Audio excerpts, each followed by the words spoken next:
Hello, everybody, and welcome to the Houston Element Podcast. My name is Missy, and I'm your host. And today, we're diving in further into the world of otaku goodness, nerd fandom, and the movie business, the theater business, the acting business.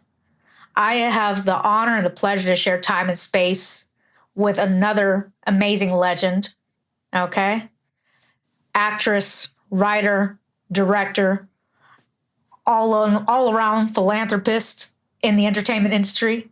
We have today Miss Kimberly Yates. Hey there, Missy. How are you? So good. It was so fun to hear you introduce the podcast. And when I just heard the word Houston, my soul leapt. So, town. Yes, ma'am. Yes, ma'am. So you do both acting, writing, directing, entertainment production as a whole. So what inspired you to get into this industry in the first place? So when I was 3 years old, I told my mom that I wanted to pretend for a living. And that's exactly what I've ended up doing. I think of myself as primarily an actress. And there's just something about play and playfulness that's so good for the human being, the whole of who we are. And I think that when we're kids, we play, and people often kind of aggrandize that. Like, oh, if we could all be kids again and we could play. But the thing is, I think as adults, if you've ever played with a kid, I play with kids a lot, and they love when adults play with them because we actually bring a little bit of a different thing to the table. I think we need a more sophisticated play, which is really what acting and producing and directing and writing even is. It's sophisticated play. It's play and playfulness that is exploring what it is to be human. And some part of my 3-year-old self knew not only that I wanted to do that and be involved in it, but I think what is most exciting to me when I think about that story is how I recognized that playfulness was valuable, right? At that point, even at 3, I sort of understood what a job was and that you were trading something of value for something else of value, and that play and pretend has a kind of giant usefulness for the world. I like that, how you explained that. I was teased, growing up, playing pretend and imagination too, but I attribute that creativity, I guess, to being able to do grander things like with audio production. Yeah, how did you get into this whole field? I actually studied audio engineering at San Jet. Shout out to them. I've been going to live concerts and live events, period, for about 20 years. And as I got older, I started to realize, I was like, standing right next to the bass subwoofer probably is not a good idea. I can't really hear this, that, and the other. And I started positioning myself in better places. And then I'm like, well, I'm in a good spot in the middle and I can't hear the vocals, or I can't hear the bassist. I can't hear the drummer. Why does that And it broke my heart seeing these people, whether it was musicians, theater, whatever. They spend all this rehearsal time, all this preparation time to put on this vision from their mind that they all collectively worked hard. And then for one person to be like, it's good enough. I got enough gain in there. I got enough light in there. Oh, it's okay if it's a little offset. No, it's not. Because y'all worked really hard to bring this incredible vision forward, to share it with people who can't be in your mind to experience what you're experiencing. So, as Gandhi said, I wanted to be the change I wanted to see. And I love sound very much, but now I'm getting also into video, lighting, full-on production. Wow. And that's a part of the process, a huge part of the process, because no matter what a performer or even a writer creates, we don't have the vehicle to get it to an audience, to communicate it. and to communicate it well and clearly, then it's useless. There's a project that I'm working on now, a play that I wrote, and part of it is devised. And one thing I love about the devising process is it's sort of a democratic process. So whereas in a lot of production, as you know, it's separate, right? The creatives, so the sound designers, the lighting designers, the costume designers, they all have meetings with the director and they figure out the vision. And then the actors, that's a separate kind of thing, right? But in devising, you all are in the rehearsal room together with source material, like the play, but the source material is malleable. And so it might be, an actor makes a choice and the costume designer's like, throws him a pair of heels or something. And the lighting designers are like, wait a second, let me fiddle with this, or the sound designers making notes or coming up with a riff real fast. And device work tends to be pretty multimedia because it has all those points of view working on all cylinders together at the same time. So it's not just that the sound or the light is a way to illuminate the story, but it becomes a part of the story. And in my play, Lajoie, there's actually one scene where there's a videographer that's live. Wow. So, and it's not just like, okay, it's not the same every time. It's not like I instruct her to get the actors. Like sometimes she might be on a close-up on the hand or on a prop, or she's just as much of a character, because I really do feel that designers and technicians are just as much of a character in the story, and certainly the presentation of the story. And when we all can kind of get those two kids together, then it just magic happens. I love that. I love that you have that respect for everyone in your team, not even just, your scene partners or maybe your directing, writing partners. Like, I like that. This is the kind of young ladies you want to work with, you know what I'm saying, in the industry, because that industry is tough. Okay. I love that. Well, it's respect, but it's also awe. It's also a realization that this vision, like you talked about, sitting and hearing a concert and being like, wait, the gain is off, or that kind of thinking. I just don't want to think about that. Right. I want you to think about that, right? I mean, even when now you do a Zoom call or something and you're like, oh, wait, where do I put the camera? Which lights in my house do I turn on? I don't want to think about that. I want someone who, like you, has studied it and thought about it and is passionate about it to tell that part of the story. And that appreciation of how that all kind of works together. I mean, you doing your part allows me more creativity to do mine, and then mine allows you more creativity. It's like a tennis match, right? Or I guess tennis, but you're playing doubles, right? Yeah. Because so often in our devising rehearsals, I'll throw something out there. Like, we have this amazing lighting person who worked with us for a while, and I would say, oh, hey, Catherine, she does stuff with fabric, and she would be like, well, we're going to get a lot of shadows if we do it that way. I said, well, what if we put it in the floor? Well, I don't know. We have to ask the set designer, can we put lights in the floor? Well, we're going to have to elevate this. And then we ask, the movement director, how is that going to work? And she's like, oh, well, if it's elevated, then we can actually do some choreography under the rigs, and so it's sort of nothing's a problem. Everything is a possibility. That part, y'all. That part. I love that. Oh, I'm going to be watching this episode over again. I don't know about y'all, but I'm getting all kinds of gems from this conversation. I'm so excited. Call me Zelda, because I'm getting all those gems, honey. So did you work with any specific mentor or mentors while you were going through your career? And do you still work with them to this day, or with different kind of people that help you throughout the career?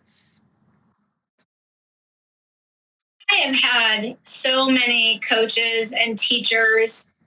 Mentor's an interesting question. It's a cool word.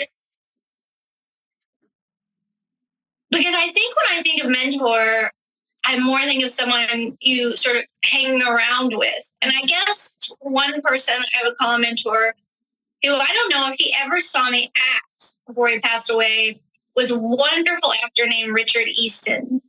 He had been a professor of a boyfriend of mine, or an acting coach. I actually shouldn't call him a professor, because he really was just a, Tony award-winning actor, was on the West End for a long time, was on Broadway for a long time, was in Canada working for a long time, and also worked in film and TV, and happened to teach. And the thing about Richard was he would just throw out these gems. We were sort of more familial. Like if we went to dinner, he would introduce me as his daughter. But we would talk about acting a lot. And I think that's one thing a mentor sort of does, is you kind of break it open like peers almost. And there's a little series that I have on my Instagram called like Sleepy Thoughts. And sometimes I do sleepy thoughts about acting. Funny thing about Sleepy Thoughts, the reason why I named it that and the reason why I do it that way is because, as we were talking before, I'm not a lighting person or a set person or a sound person. And so if you're laying down, the frame is so small that it's really controlled and you don't have to worry about what's behind you.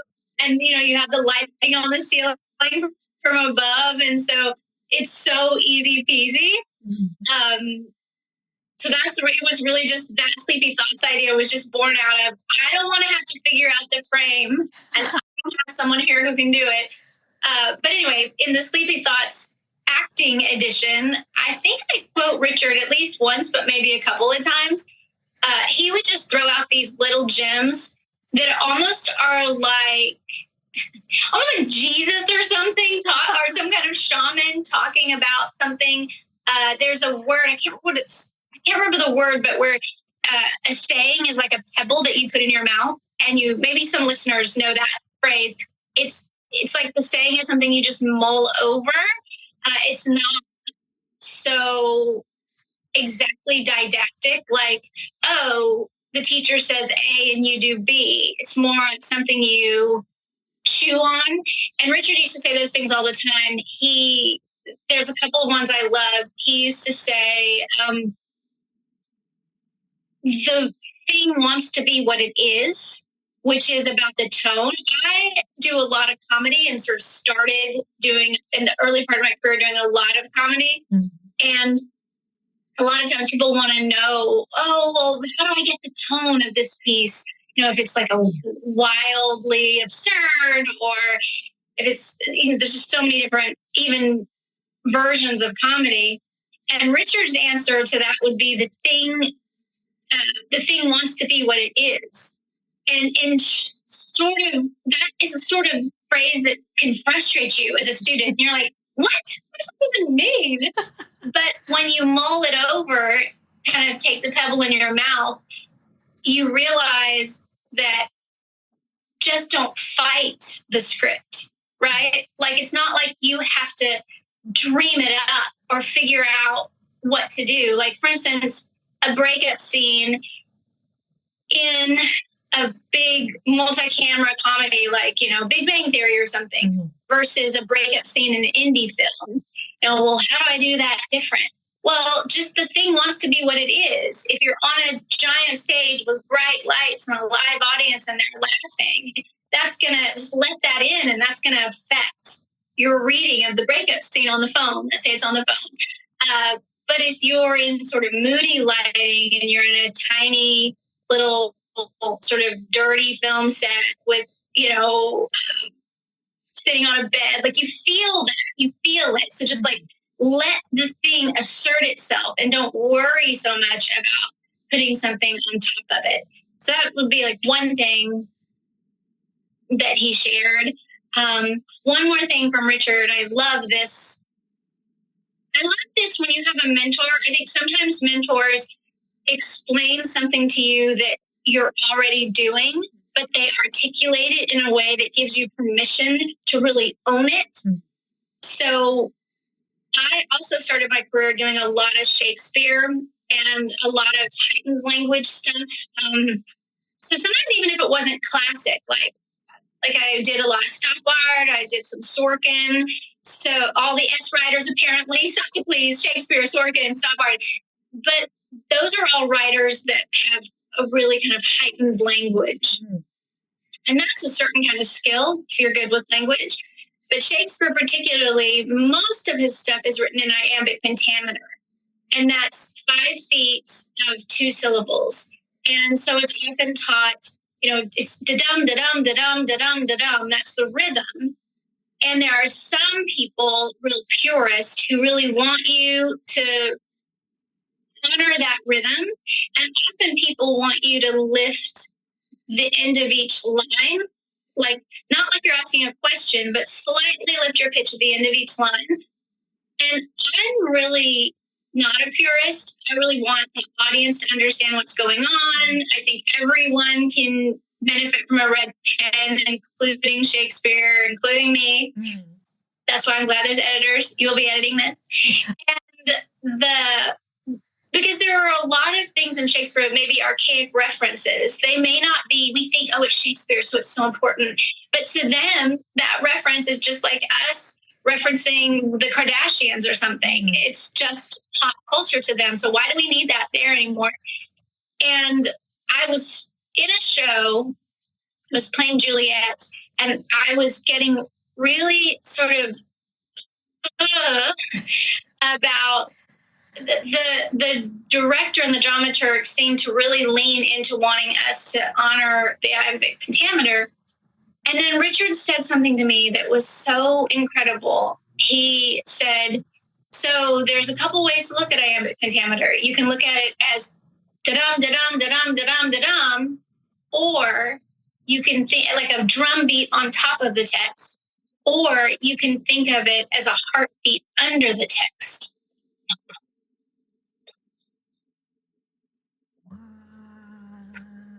And that just opened my Shakespeare world.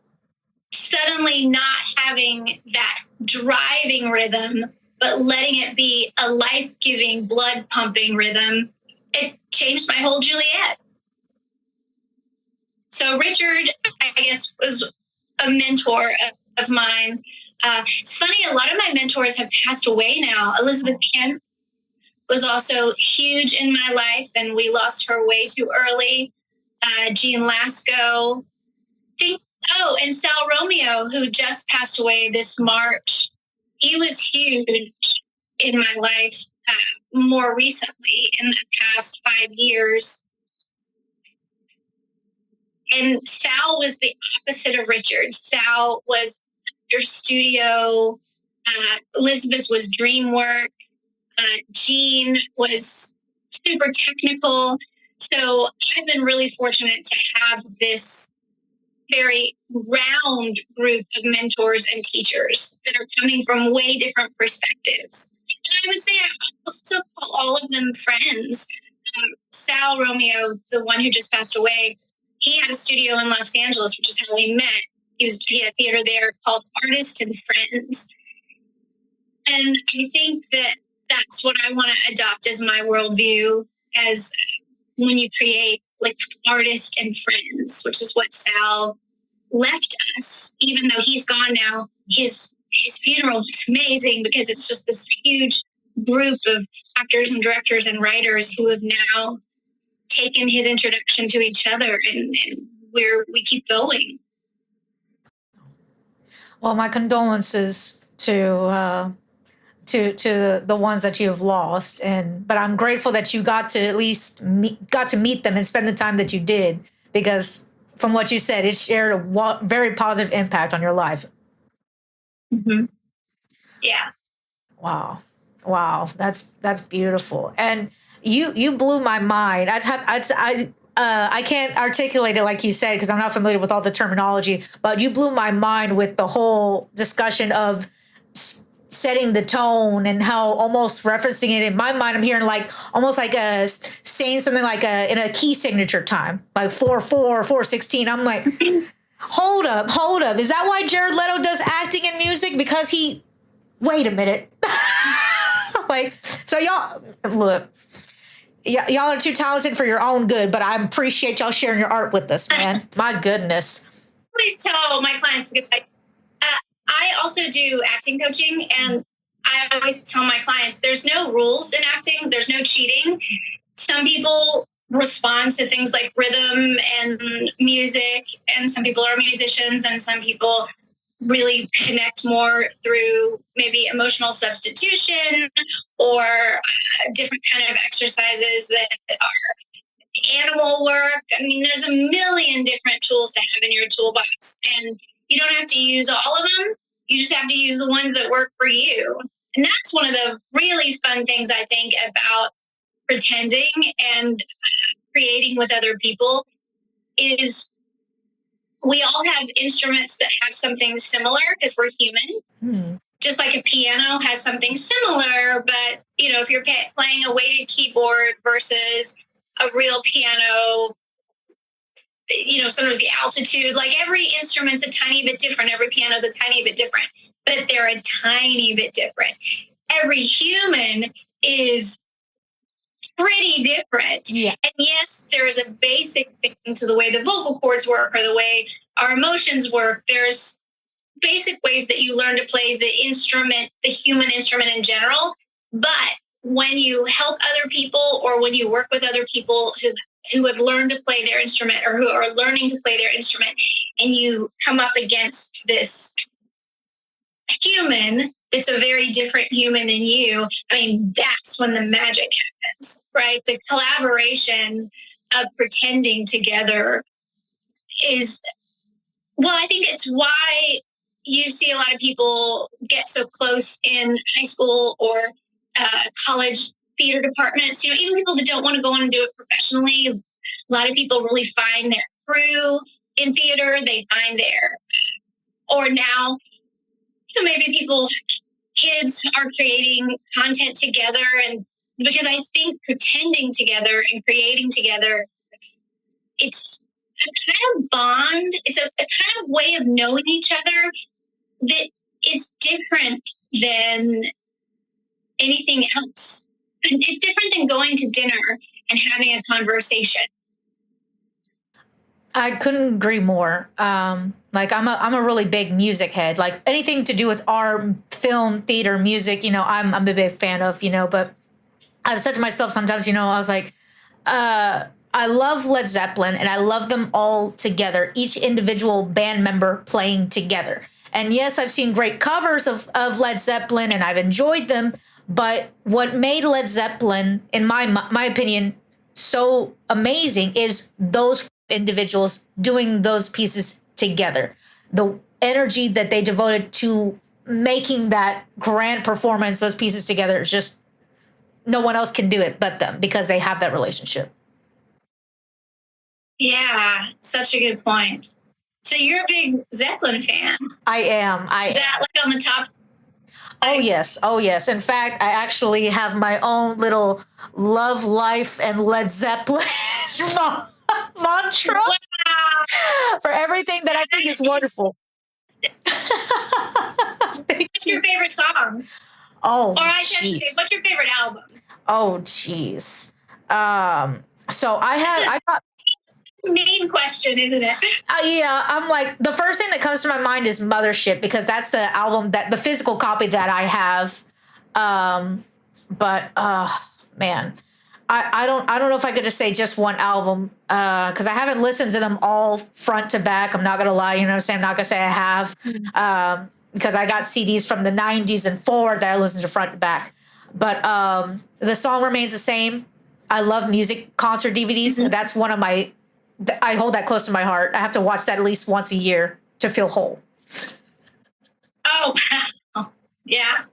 That's some dedication right there. Really, truly. It's like a good reset. And in your industry, you are lucky that you get to experiment all the time with new techniques, I'm sure. Mm-hmm. Oh yeah, it's one of the perks. People talk about how tough this industry is, and I guess it is, but at the same time, I almost think the toughness is sort of fair considering the perks. You know, like there are occupational hazards to anything, and then there are sort of occupational gifts.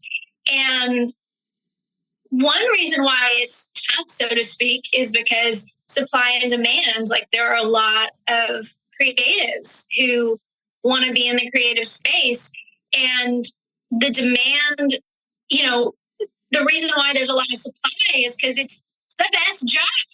Like they're the best to me. I know someone else would argue with me. I'm sure an attorney would say, no, that's the best job. And a doctor would say, no, that's the best job. But for me, I really do think as creatives, we get to just explore what it is to be human. We get to do things as creatives as a part of our job that everybody else has to do on their downtime, right? I mean, I don't want to say just anybody could do it, because like no disrespect to people that are aspiring that haven't made their footing yet, you know, kind of thing. But you make it sound almost easy, like, oh, you know, you just learn this beat and you follow, you know, things like this, and you just have your, you know, but y'all have this, like yourself, you have this talent that you're just able to mold like clay, and it's impeccable each time. And I'm at home watching or listening, whatever I'm doing. I'm like, like, well, what would I be? What would I give to be able to jump in that brain and experience it from her eyes? You know. But you do actually. You do jump into my brain every time you listen or watch something that I'm doing, and the one fun thing about live theater is then I get to jump into your brain, right? To have that automatic feedback while you're performing. That's just the best, because audiences are such a big part of the creative process. And what's interesting is audiences, when it's not live, you know, when it's filmed or anything that's they're watching not live, but these sort of circumstances where I get to meet people, or there gets to be fan interaction, or there gets to be fan feedback, negative or positive, that goes into my next project, you know, or all the next projects. So it is this loop. I'm convinced that loop is what keeps it exciting for everyone. I mean, I don't want to be stuck in the hell of my own brain all the time. That's boring. I already know what's up there. And that's what's great about collaborating with, as you say, scene partners, or sometimes you collaborate with the mic. You collaborate with the engineer. You collaborate with the sound designer, or, you know, you collaborate with the audience. Mm-hmm. And that's what's fun for me, is because you help me expand beyond what I could just come up with myself, which I've already been through. I know it's up there. I think you're being very humble, giving the audience as much credit for your creativity, but we will accept it because we want to see more wonderfulness from you, because we're just like, man, when's Kimberly coming out with that next? Oh my goodness. It's true though. It's true, because a good story on its feet, which is really what any kind of film or play is just a story up on its feet. It's all about communication. There's a theater company I'm not going to name. There's a theater company I had read a lot about, a historic theater company. I'd read a lot about it growing up. And then when I first moved to New York for school, they came to town and they do shows. They rehearse shows for years sometimes. Wow. And this show they had rehearsed, I think, for a year. I don't remember exactly how. And I was so disappointed, because I could tell when I saw the show, and now I've seen a few shows from them, and I feel like it's the same thing every time, is that I can tell there are a bunch of creative, talented people sitting around in a room without an audience. I would say is too long. Mm. And they're cracking themselves up, and the show feels like it's full of insight. think were probably fun once upon a time, but now they're stale. And I really feel like it's not about us just enjoying it. It's about communicating it to someone. You have something to say that you want someone to understand, and whether or not they agree with it, you want them to get it, to understand it.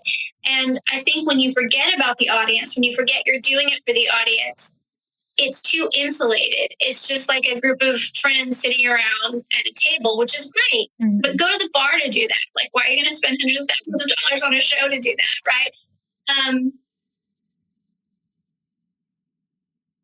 Yeah, it's something, it's just circular. I mean, to me, it's all kind of circular. And there's another thing about the entertainment industry that I think is an advantage that people think is a disadvantage, is that it always feels like you're a day late, a dollar short, you're losing daylight, right? Mm-hmm. Like there's always this kind of pressure to get it done. Mm-hmm. And you know how they say the show must go on, but mm-hmm. it is this magical thing that happens where you think, how are we going to make these deadlines? How are we going to get these shots before the sun goes down? And in my whole career, it always happens. Yeah. You know, it's very rare that something that production is delayed. And sometimes, but it's always better for it. And you always feel like you're getting an audience too soon. You always feel like the day is wrapping too soon. But that kind of buzziness, is that kind of problem solving, is what keeps it alive. Mm-hmm. And again, I think if you rehearse it a year or two, if you have all the money in the world and all the time in the world, and you don't have an audience for a long time, there's no pressure points, I think it gets stale and it gets rigid. I'll tell my acting clients a lot, there's this line between perfect and, like, what we're going for is not perfect. What we're going for is alive. Mm-hmm. So, you know, first you get the script or you're working and it's just, you know, you're making sense of it. You're trying to find the jokes. You're trying to find the emotional threading. It's totally unintelligible, not believable at all. But then you start finding those anchor points. You start finding your way. You start finding characterization. You start reacting to each other, and it's growing. It's growing. It's growing. It's alive. But you barely have, it's like driving a race car or something. It's like at any moment you could die, right? Like it's almost going to go out of control, but it's so alive. And then if you get to perfect, you've killed it. It's stale. It's dead. It's done. Mm. There are tools that I have and that we have to get you out of that stale, to get you back into that danger zone. But you always kind of want to be creating in that slightly out of control zone, you know, that zone where you might stutter a little bit or falter. Or Richard Easton, my mentor, would always say, you want to be where you think you've forgotten your line. You think you've forgotten it, but you haven't forgotten it. Because if it becomes too perfect, it's not exciting for anyone.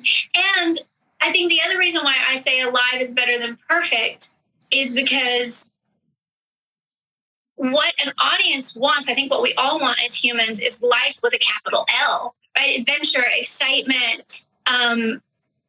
We don't necessarily want everything to be with a ruler. Not in our stories. Of course, we want some things with rulers. We want our math. Math was my favorite subject in school, my best subject. Loved it. And I think I loved it because it is solely based on reason. It is so dependable. Well, not when you get into super high math, but most of the math that we deal with is super dependable. And that's fantastic. And I'm glad the world has that. I'm glad gravity works. I'm glad that every time, if I were to drop this cup, it would drop every time. I'm excited about that. You know, we always think the exciting thing is if it floats. I'm like, well, I can't really build my life around it sometimes floating. So I definitely love the things that have rulers, but stories are not about rulers. It's not about 2 + 2 = 4. It's about something much more unpredictable than that. Wow. I like how you how you explained that as how to work in danger, slight, like, but out of control, but still make it exactly what you're envisioning. Like, you make it sound so easy, but I'm just very impressed. I'm like, what have I been doing with my life? Like, how many times have I frustrated myself trying to do something perfect, thinking I had to be in control 100% of the time, when if I had taken one of your acting classes or one of your classes in production, I could have saved myself a lot of headaches. Well, yeah, we're all learning. You going forward. I mean, of course, there are certain things, particularly from like a sound technician or a lighting person. Obviously, you're dealing with really, like, you're dealing with machinery and things like that. That you it's either going to turn on or it's not going to turn. Yeah.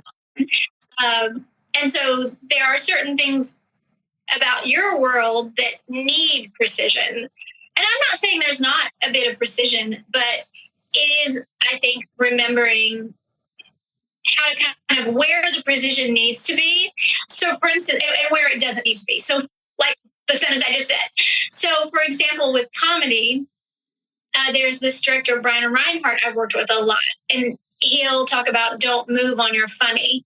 And that's kind of true, that if you can move if the funny is attached to it, right? Comedy has to be very intentional because it's comedy happens in the head. Mm-hmm. You have to get the punchline, mm-hmm. right? Whereas drama happens in the heart.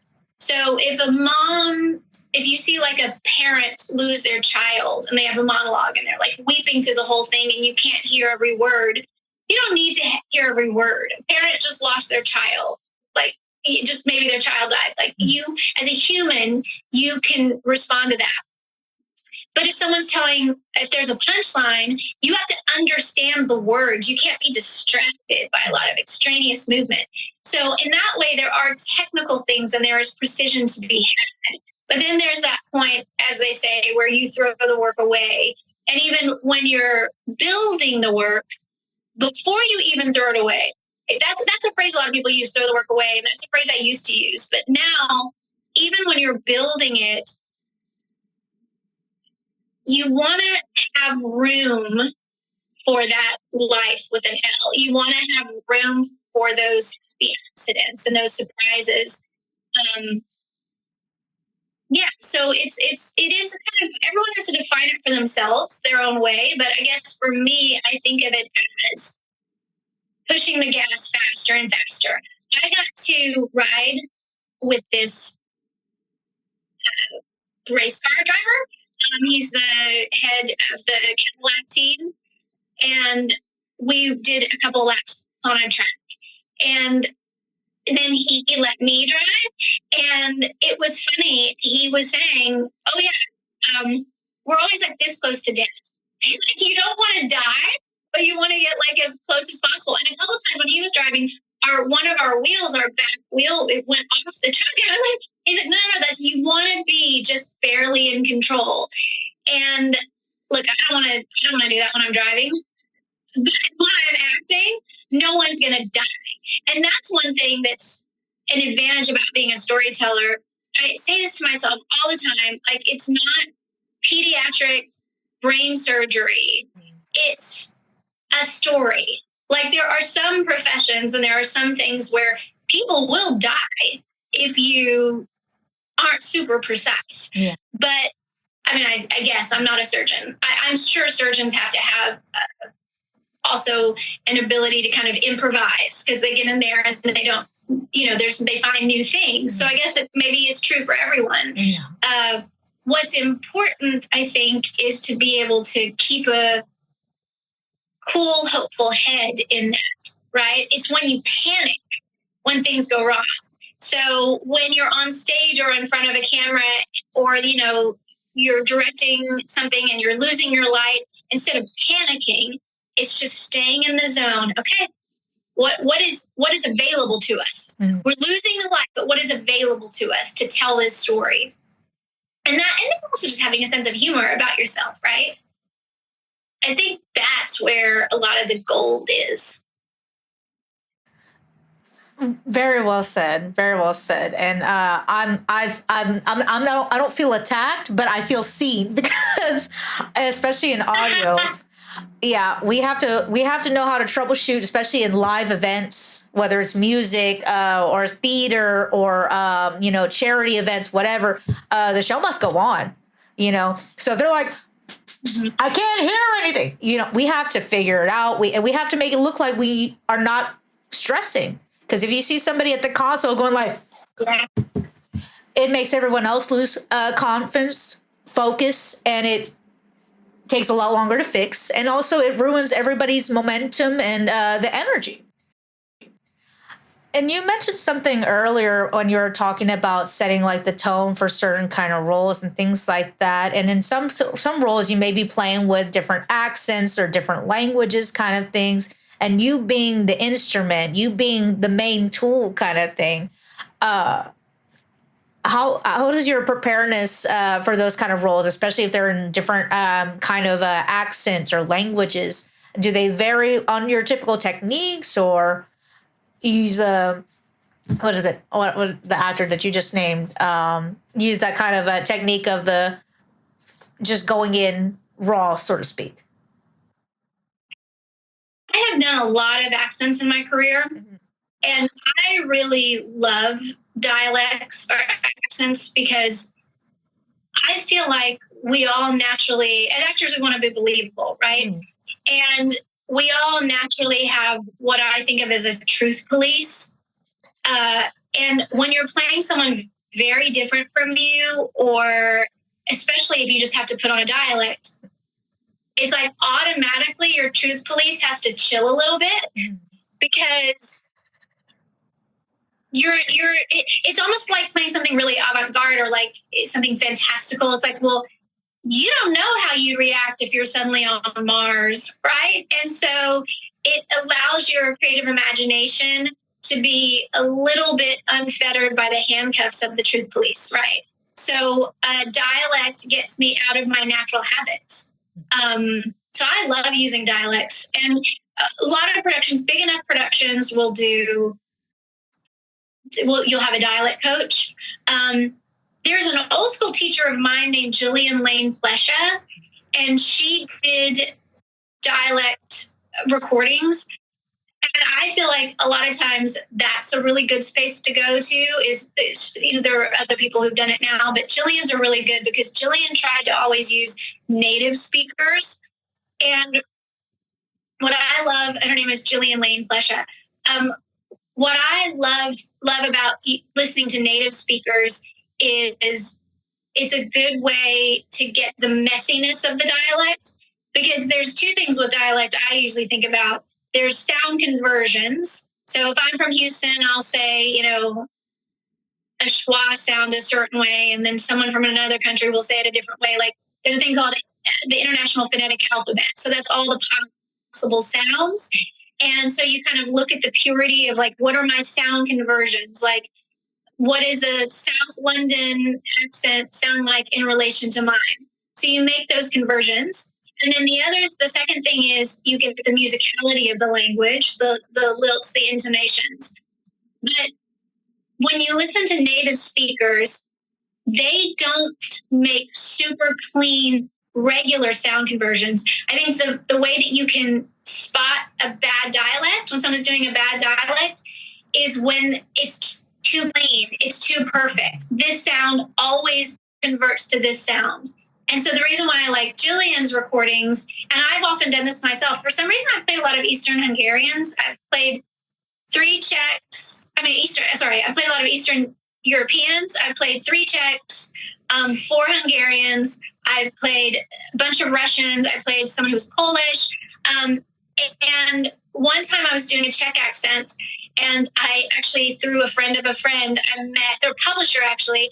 I met this girl who was visiting New York, and I sat with her, and if I can, I'll have a native speaker. I've done this a lot, not just with her, but this was the first time I did it with her. I had her read all my lines, but then I talked to her for a while and I recorded it. And what was interesting was that her sound conversions were so messy. And so since then, I've recorded a lot of native speakers when I do a role, and I try to get the general sensation of the musicality, and I try to purposely not just lean into the conversions. So with all the kind of projects that you've worked on thus far, so what kind of current project are you working on right now?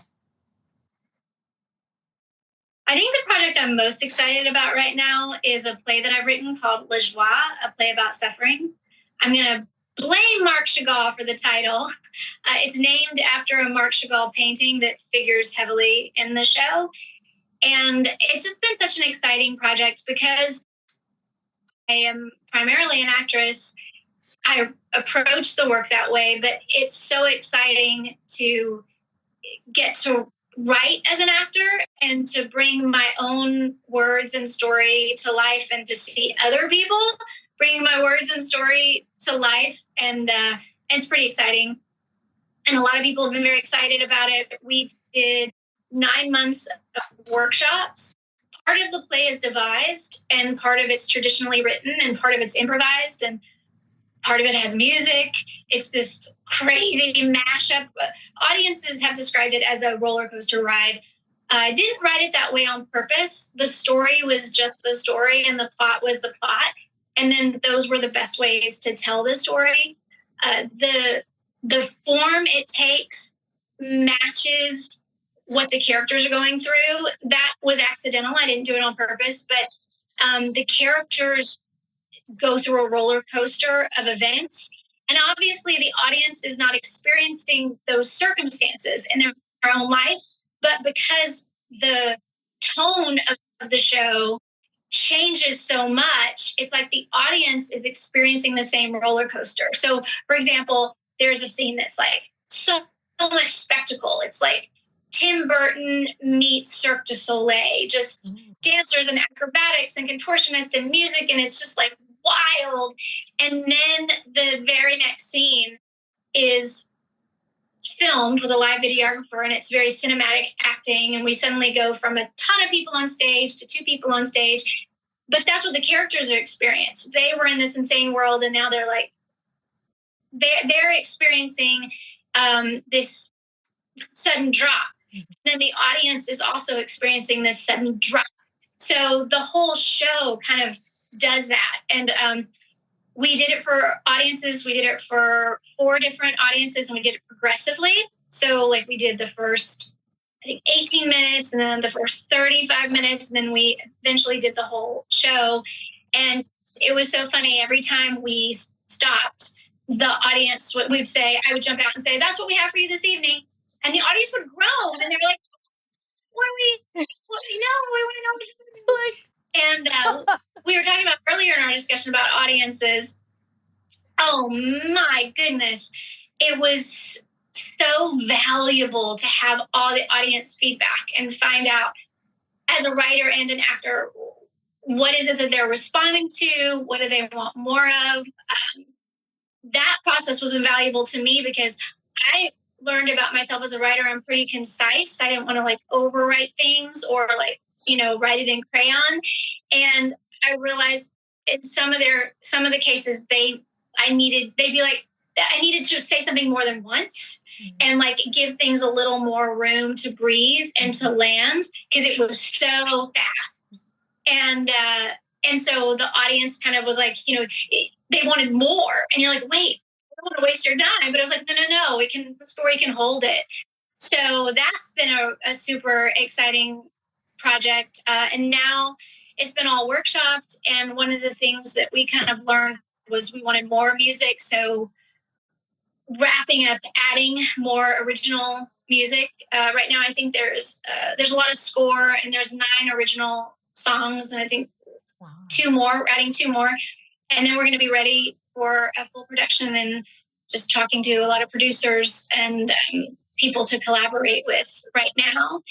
And if you want to be up to date on that project, you can follow me at Play Lajoie, which is, Lajoie is the French word for joy. So it's PLAY, this is Instagram, PLAYLA So it's Lajoie, Lajoie. Or you can always just follow me at Kimberly Yates. Kimberly Yates is taken. She has no followers. She has no posts. She's following no one. I am constantly checking, trying to get her Instagram. But for now, Instagram had assigned me KimberlyYat. So follow me on Kimberly Yates, and then you can follow Play Lajoie. We just got a new social media manager. So she's going to be putting some fun things about how we built the play and the process of devising. So follow us there to find out more about that. Oh, how exciting. Are you allowed to tell us where we may be able to see or I don't know if it's going to be streaming Play Lajoie in the future, or is it still up in production at the moment? It's still up right now. We don't have any performance dates figured out yet. Oh. But yeah, follow the socials, and we will definitely keep you up to date there. And it's just such a fun project because it gets to use all of what I love to do, and even the title Lajoie, a play about suffering, like. The first part is super funny and super sort of joyful. And I don't know if I want to give any spoiler alerts. The play in general is joyful, but there are some pockets that are real, that are kind of deep. And one of the reasons for putting it up in front of an audience was to see, can we take them on that roller coaster? Will they go with us? And I was getting really nervous in some of the first workshops we did because the audience was so loving the joyful, fantastical, fairy tale, giant, big, funny parts. And I was like, are they going to be able to handle this crash? And then what was interesting was the play about suffering part, that the crash is what people most connected to. They love the fun stuff and they love the music and the dancing, but they really connect. And it just showed me that it's true. We all have the play, all 11 characters in the play go through catastrophic loss of some sort. And what I've found out is that everyone in life, none of us escape catastrophic loss. And they all deal with it in very different ways, just like we do. And I don't think the play had any answers. It asked a lot of questions. But it really is kind of asking the question, how do you reconnect to joy? How do you experience joy after loss or during loss? And I wondered if that was going to be too heavy for audiences. But, oh, man, they love those parts. And the saddest scene which is the one that everyone talks about the most. And just kind of a little spoiler. It's funny how when you get audience feedback, people re-articulate things about your own work. So in my head, the show has 6 scenes, and I call them all something, their name's something in my head. And so there's this one scene that I always call the private moment scene.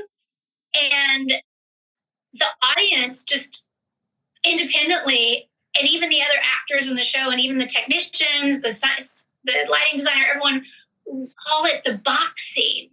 And when I'm not there, oh, so in the box scene, and it defines for you, oh, wow. So the audience is not, the scene is not about the private moment. The scene is about the box. And audiences will really define things for you. And then that changed my revision of it a little bit. I'm like, oh, okay, this is what they're connecting to. So let's make it a little less box heavy. A little more box heavy and a little less private moment. I know that you're like, what is going on with this show? But you're going to have to come see it. Well, I'm definitely going to be following and looking for updates on where I can see it, because now you got me interested. I'm a sucker for, as you referred to it, as those crash moments. First to admit that I cry like a baby. Okay. I know it's not always real, but when y'all deliver those scenes like mom hugging her kid, or, you know, a parent coming back from the war. I'm like, I'm that girl. You're that one. So you're like, are you an audible crier, like in audiences? Like if you sit in the movie theater, love you. We love that. That kind of feedback is amazing. But y'all brought it out of me. You know what I'm saying? I was like, I didn't know it was there. You know, for y'all to be able to move us that way, for acting, singing, dancing, lighting, audio, that's a gift, and that's something that we can't repay back. But if being present for your performances is can contribute just a little bit, you know, to give back, I'll be there in the front row, honey. Thank you so much. Oh my goodness, Missy, you're such a delight. Oh, the pleasure is all mine. I mean, I'm going to be scooping my brain off the floor when this is done, trying to figure out where the pieces fit, you know. But excuse me. See, I'm already doing it right now. Look, I'm telling you. All right. She's not just bull crapping y'all. Okay. She's speaking, I'm telling you, gems. Thank you so very much, Kimberly, for sharing all of this wealth of knowledge and experience and this conversation with us.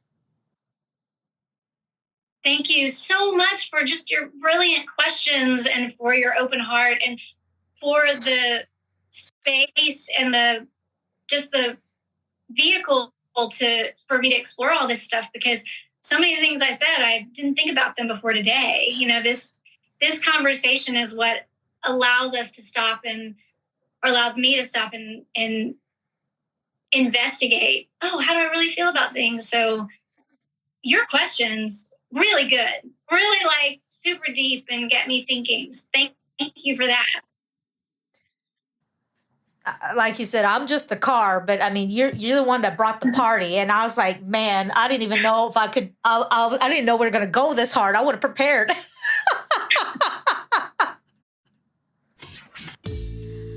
Well, y'all heard it from Kimberly yourself.